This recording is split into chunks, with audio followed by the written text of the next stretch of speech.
Hi, I'm Dr. Christopher Millan, and today I'd like to share with you the most common causes or reasons that pinched nerves occur and the most effective treatments in alleviating the problems associated with them. Now, pinched nerves occur primarily due to two reasons: major trauma and minor trauma. Major trauma would be something along the lines of a car accident or a fall, whereas minor trauma is more of your repetitive activities such as lifting, bending, twisting, even extended periods of sitting will cause minor trauma. Now, when a nerve gets injured, there's typically three areas that are involved: the joints, the nerve itself, and the disc. First, let's talk a little bit about the joints. Now, the joints are where two bones come together and form a joint, and they sit real close to the nerve. So when you get an injury to the joints, it's going to cause pressure and it's going to extend and actually pinch that nerve. Now, this is going to cause pain, it's going to cause restricted motion. It can also cause muscle spasms, muscle tension, and tightness to occur. Second, the nerve itself can get pinched. Now, we have a lot of nerves in our body, and nerves originate from the spine, and they extend to different areas of our body. There's different paths to the nerve. For example, into the neck. The nerves in the neck originate near the spine, and what happens is they travel. They travel down the shoulder, down the arms, they can go to the fingertips. They can also travel up to the head and cause headaches. Now, we see a lot of different pain patterns when it comes to a pinched nerve. Now, what I mean by that is we can see pain in the form of sharp shooting pain. We can see the numbing or tingling source of discomfort, or even patients will complain of their fingers going cold, or the temperature changes into their fingertips. This would all be due to a pinched nerve. And finally, the disc material in through the spine can become like a disc bulge or disc herniation. And when that injury occurs, what happens is the disc material leaves its confined space and extends and puts pressure or essentially pinches that nerve. Now, this can cause the pain to shoot, of course, again, down the arms. Say if it's in the low back, it can go down the legs, down into the toes, and just like we talked about before, the different pain patterns of shooting, numbing, tingling as well.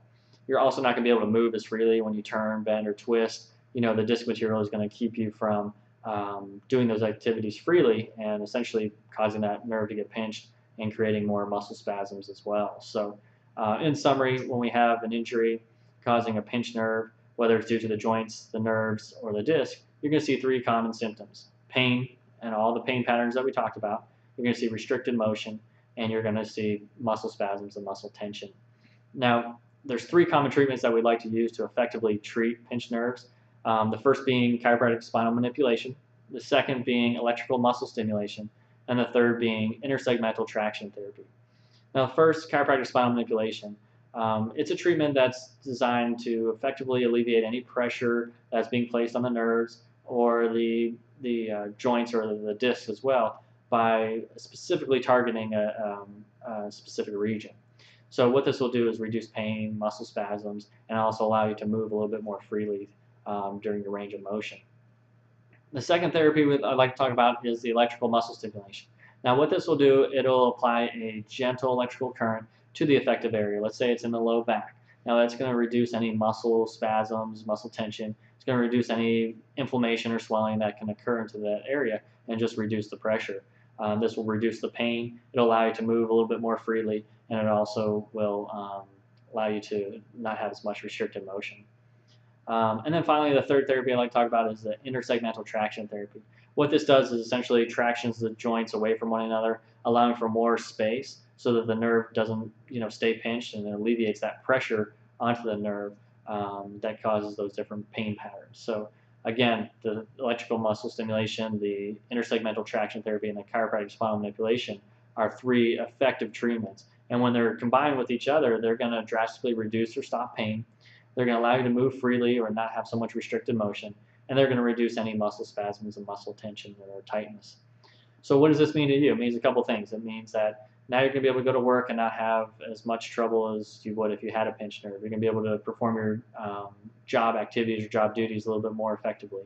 It's also going to allow you to sleep throughout the night a little bit better. You're going to be able to fall asleep faster. You're going to be able to get up easier. You're going to get a more restful sleep because you won't be waking up so frequently throughout the night. And then finally, your daily activities, such as getting dressed in the morning, brushing your teeth, brushing your hair, even playing with your kids on a daily basis will now be a lot easier when you're not having the trouble that a pinched nerve causes. So if you're experiencing any trouble with a pinched nerve or any of the symptoms that we talked about, please just give us a call so we can help you. 803 599 5902.